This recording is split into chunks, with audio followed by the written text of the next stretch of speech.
بسم الله الرحمن الرحيم ياسين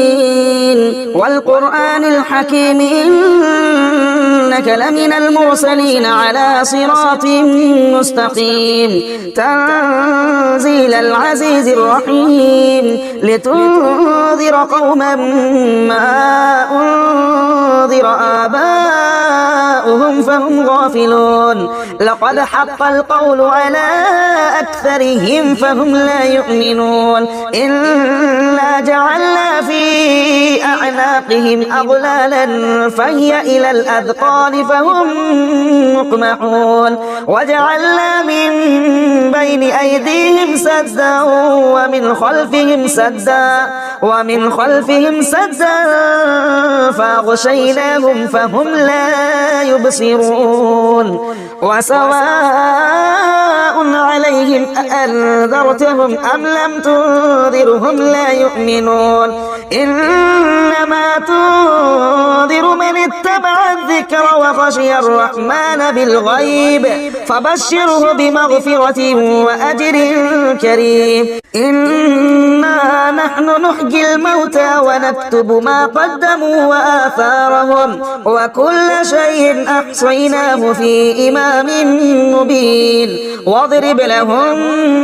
مثلا أصحاب القرية إذ جاءها المرسلون إذا أرسلنا إليهم اثنين فكذبوهما فعززنا بثالث فقالوا إنا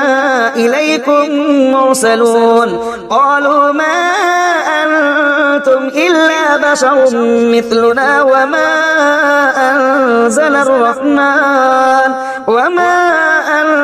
أنزل الرحمن من شيء إن أنتم إلا تكذبون قالوا ربنا يعلم إنا إليكم لمرسلون وما علينا إلا البلاغ المبين قالوا إنا تطيرنا بكم لئن لم تنتهوا لنرجمنكم وليمسنكم منا عذاب أليم قالوا طائركم معكم أئن ذكرتم بل أنتم قوم مسرفون وجاء من أقصى المدينة رجل يسعى قال يا قوم اتبعوا المرسلين اتبعوا من لا يسألكم أجرا وهم مهتدون وما لي لا أعبد الذي فطرني وإليه ترجعون أأتخذ من دونه آلهة إن يردني الرحمن بضر لا تغن عني شفاعتهم شيئا ولا ينقذون إني إذا لفي ضلال مبين إني آمنت بربكم فاسمعون قيل ادخل الجنة قال يا ليت قومي يعلمون بما غفر لي ربي وجعلني من المكرمين وما أنزلنا على قومه من بعده من جند من السماء وما كنا منزلين إن كانت إلا صيحة واحدة فإذا هم خامدون يا حسرة على العباد ما يأتيهم من رسول إلا كانوا به يستهزئون ألم يروا كم أهلكنا قبلهم من القرون أنهم إليهم لا يرجعون وإن كل جميع لدينا محضرون وآية لهم الأرض الميتة أحييناها وأخرجنا منها حبا فمنه يأكلون وجعلنا فيها جنات من نخيل وأعناب وفجرنا فيها من العيون ليأكلوا من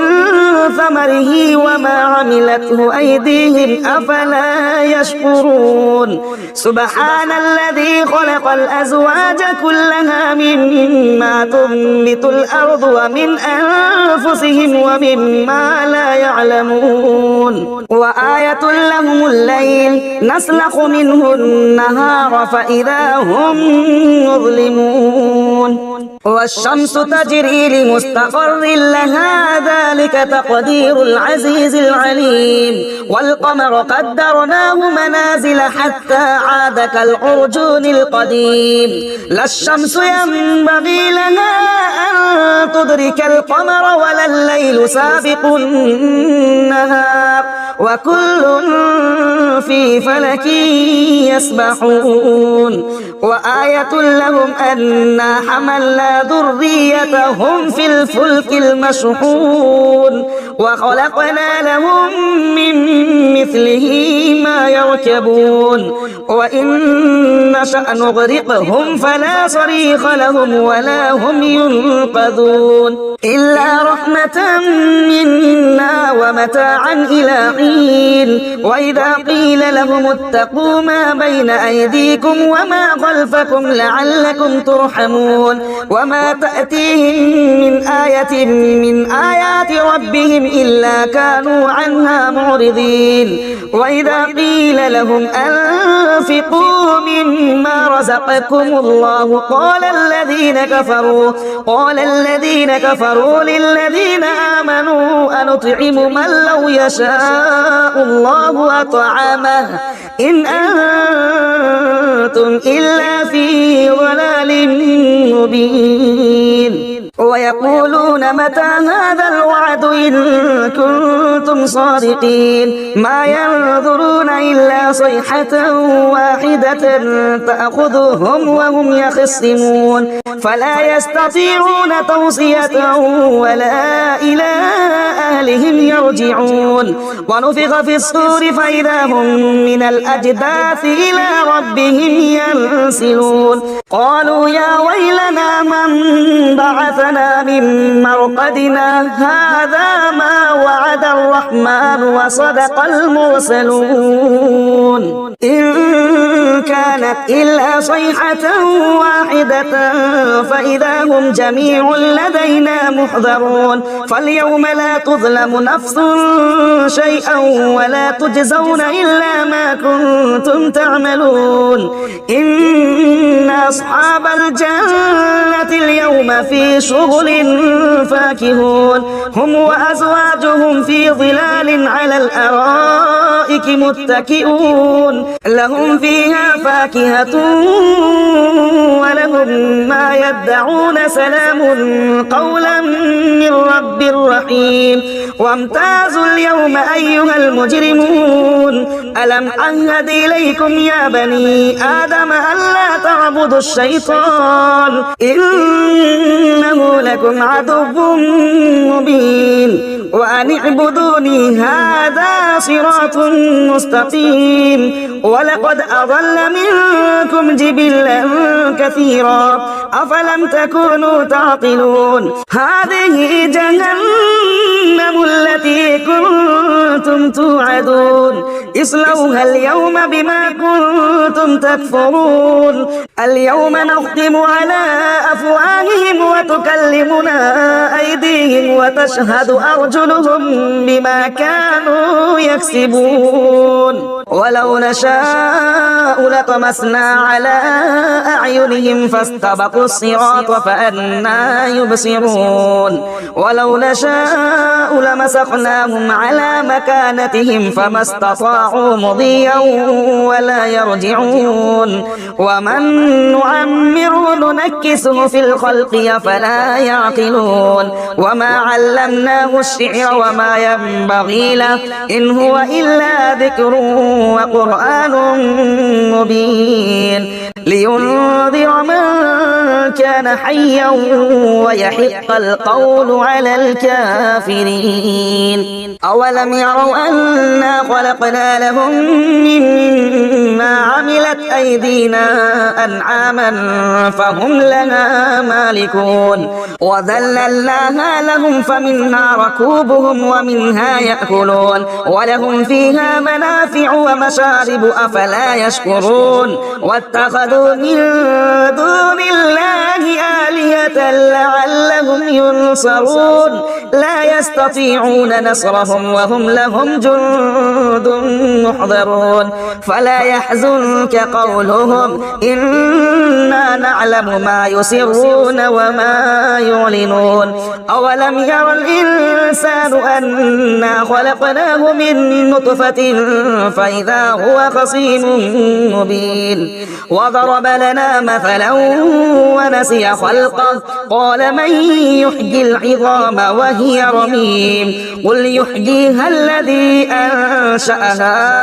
أول مرة وهو بكل خلق عليم الذي جعل لكم من الشجر الأخضر نارا فإذا أنتم منه توقدون أوليس الذي خلق السماوات والأرض بقادر على أن يخلق مثلهم بلى وهو الخلاق العليم إنما أمره إذا أراد شيئا أن يقول له كن فيكون فسبحان الذي بيده ملكوت كل شيء وإليه ترجعون بسم الله الرحمن الرحيم الرحمن علم القرآن خلق الإنسان علمه البيان الشمس والقمر بحسبان والنجم والشجر يسجدان والسماء رفعها ووضع الميزان ألا تطغوا في الميزان وأقيموا الوزن بالقسط ولا تخسروا الميزان والأرض وضعها للأنام فيها فاكهة والنخل ذات الأكمام والحب ذو العصف والريحان فبأي آلاء ربكما تكذبان خلق الإنسان من صلصال كالفخار وخلق الجان من مارج من نار فبأي آلاء ربكما تكذبان رب المشرقين ورب المغربين فبأي آلاء ربكما تكذبان مرج البحرين يلتقيان بينهما برزخ لا يبغيان فبأي آلاء ربكما تكذبان يخرج منهما اللؤلؤ والمرجان فبأي آلاء ربكما تكذبان وله الجوار المنشآت في البحر كالأعلام فبأي آلاء ربكما تكذبان كل من عليها فان ويبقى وجه ربك ذو الجلال والإكرام فبأي آلاء ربكما تكذبان يسأله من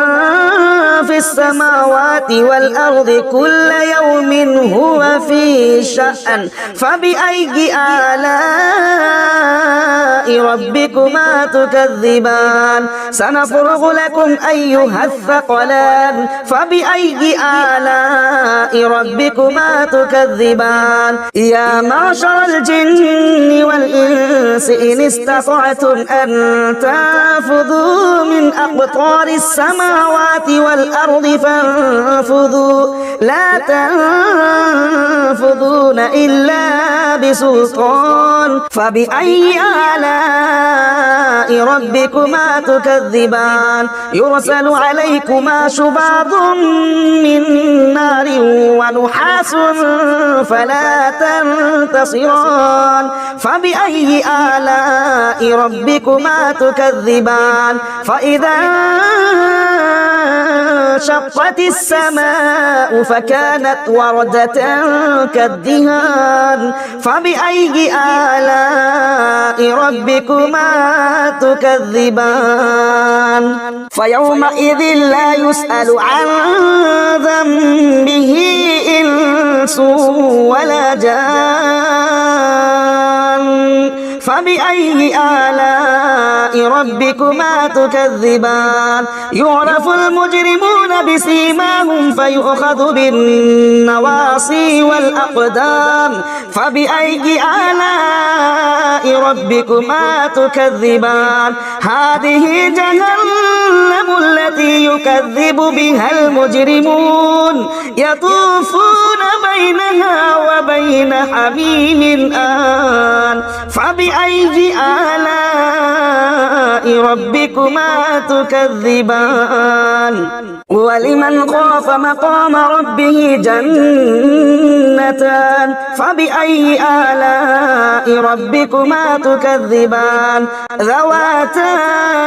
أفنان فبأي آلاء ربكما تكذبان فيهما عينان تجريان فبأي آلاء ربكما تكذبان فيهما من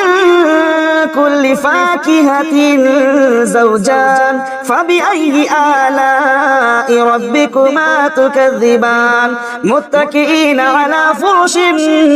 بطائنها من استبرق وجنى الجنتين دان فبأي آلاء ربكما تكذبان فيهن قاصرات الطرف لم يطمثهن إنس قبلهم ولا جان فبأي آلاء ربكما تكذبان كأنهن الياقوت والمرجان فبأي آلاء ربكما تكذبان هل جزاء الإحسان إلا الإحسان فبأي آلاء ربكما تكذبان ومن دونهما جنتان فبأي آلاء ربكما تكذبان مدهامتان فبأي آلاء ربكما تكذبان فيهما عينان نضاختان فبأي آلاء ربكما تكذبان فيهما فاكهة ونخل ورمان فبأي آلاء ربكما تكذبان فيهن خيرات حسان فبأي آلاء ربكما تكذبان حور مقصورات في الخيام فبأي آلاء ربكما تكذبان لم يطمثهن إنس قبلهم ولا جان فبأي آلاء ربكما تكذبان متكئين على رفرف خضر وعبقري حسان فبأي آلاء ربكما تكذبان تبارك اسم ربك ذي الجلال والإكرام بسم الله الرحمن الرحيم تبارك الذي بيده الملك وهو على كل شيء قدير الذي خلق الموت والحياة ليبلوكم أيكم أحسن عملا وهو العزيز الغفور الذي خلق 7 سماوات طباقا ما ترى في خلق الرحمن من تفاوت فارجع البصر هل ترى من فطور ثم ارجع البصر البصر كرتين ينقلب إليك البصر خاسئا وهو حسير ولقد زينا السماء الدنيا بمصابيح وجعلناها رجوما للشياطين وأعتدنا لهم عذاب السعير وللذين كفروا بربهم عذاب جهنم وبئس المصير إذا ألقوا فيها سمعوا لها شهيقا وهي تفور تكاد تميز من الغيظ كلما ألقي فيها فوج سألهم خزنتها ألم يأتكم نذير قالوا بلى قد جاءنا نذير فكذبنا وقلنا ما نزل الله من شيء إن أنتم إلا في ضلال كبير وقالوا لو كنا نسمع أو نعقل ما كنا في أصحاب السعير فاعترفوا بذنبهم فسحقا لأصحاب السعير إن الذين يخشون ربهم بالغيب لهم مغفرة وأجر كبير وأسروا قولكم أو اجهروا به إنه عليم بذات الصدور ألا يعلم من خلق وهو اللطيف الخبير هو الذي جعل لكم الأرض ذلولا فامشوا في مناكبها وكلوا من رزقه وإليه النشور أأمنتم من في السماء أن يخسف بكم الأرض فإذا هي تمور أم أمنتم من في السماء أن يرسل عليكم حاصبا فستعلمون كيف نذير ولقد كذب الذين من قبلهم فكيف كان نكير أولم يروا إلى الطير فوقهم صافات ويقبضن ما يمسكهن إلا الرحمن إنه بكل شيء بصير أمن هذا الذي هو جند لكم ينصركم من دون الرحمن إن الكافرون إلا في غرور أمن هذا الذي يرزقكم إن أمسك رزقه بل لجوا في عتو ونفور أفمن يمشي مكبا على وجهه أهدى أمن يمشي صبيا على صراط مستقيم قل هو الذي أنشأكم وجعل لكم السمع والأبصار والأفئدة قليلا ما تشكرون قل هو الذي ذرأكم في الأرض وإليه تحشرون ويقولون متى هذا الوعد إن كنتم صادقين قل إنما العلم عند الله وإنما أنا نذير مبين فلما رأوه زلفة سيئت وجوه الذين كفروا وقيل هذا الذي كنتم به تدعون قل أرأيتم إن أهلكني الله ومن معي أو رحمنا فمن يجير الكافرين من عذاب أليم قل هو الرحمن وآمنا به وعليه توكلنا فستعلمون من هو في ضلال مبين قل أرأيتم إن أصبح ماؤكم غورا فمن يأتيكم بماء معين بسم الله الرحمن الرحيم يا أيها المزمل نُقُمِ اللَّيْلَ إِلَّا قَلِيلًا نِصْفَهُ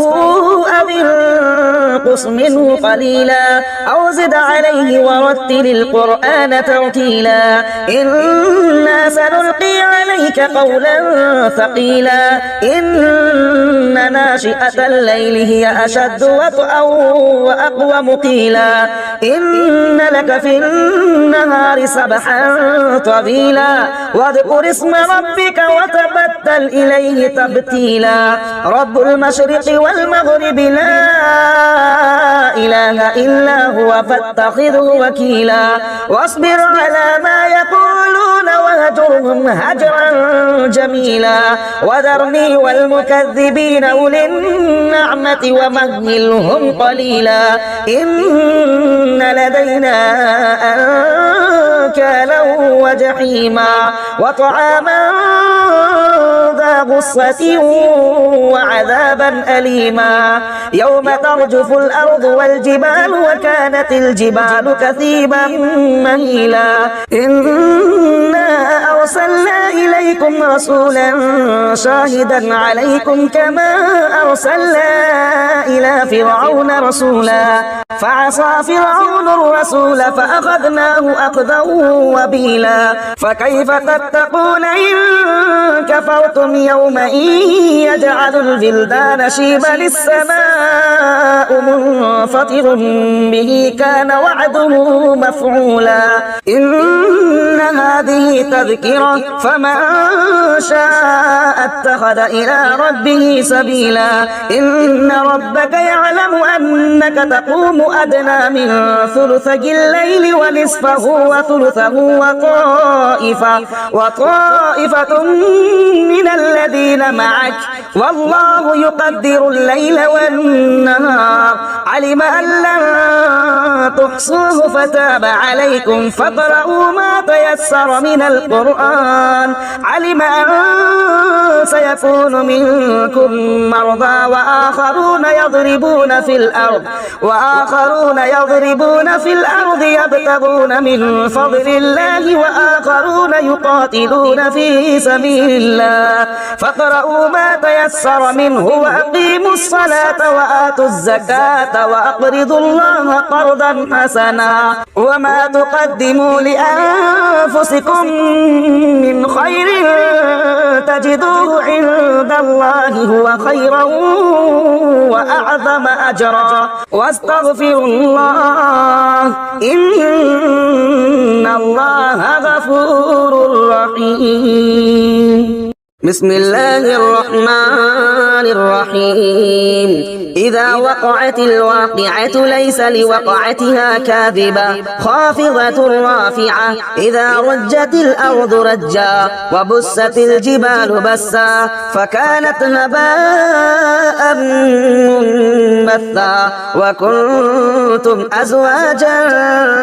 ثلاثة فأصحاب الميمنة ما أصحاب الميمنة وأصحاب المشأمة ما أصحاب المشأمة والسابقون السابقون أولئك المقربون في جنات النعيم ثلة من الأولين وقليل